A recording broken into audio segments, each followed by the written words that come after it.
Hello guys, good morning. Ngayong umaga, nagpapanak tayo ng baboy. Kung makita nyo guys, may lumabas na tatlong biik. Ito may susunod na naman guys. Oh. Inabangan ng ating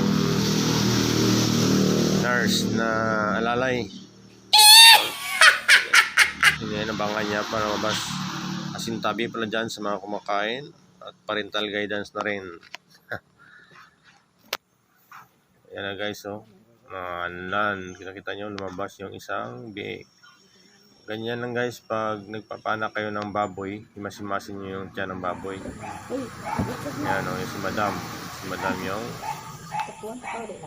naglilinis ng katawan ng biik na lumabas. Napakagandang biik. Yan, makita nyo isang durok na naman. Kailang inahin yan, durok.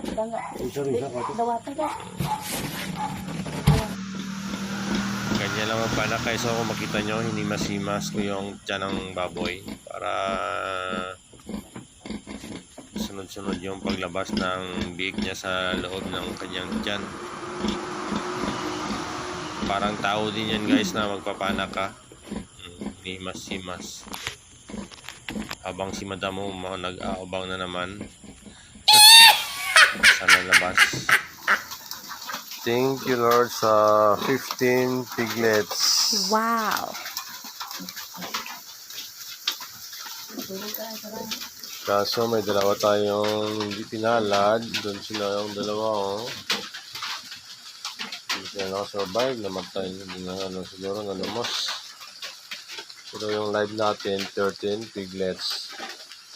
Thank you Lord. 13 piglets.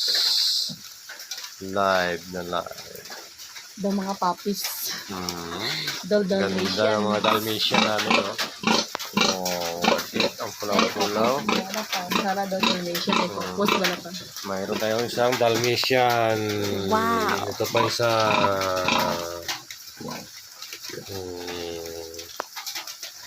Manang-mana sa nanay na durok. Ito na ta ang imong lagin palahian.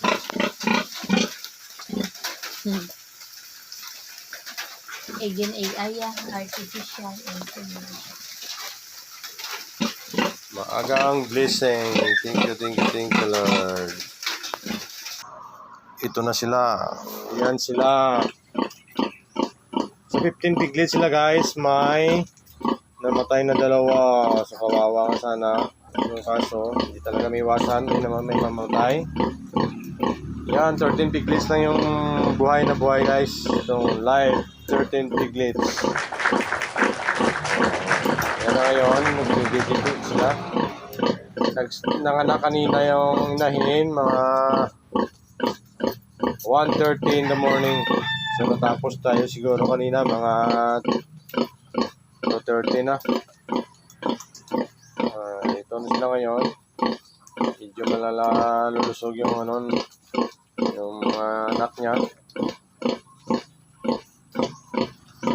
So, buti kayo lahat, malalakas dumidi.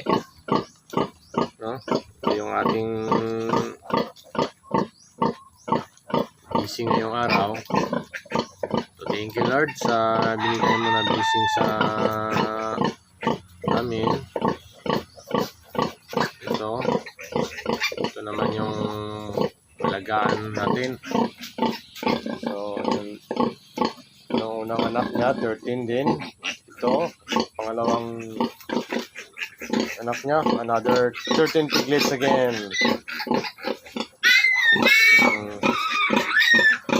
So, salamat sa liwat. Ito yung ating blessing ngayong araw.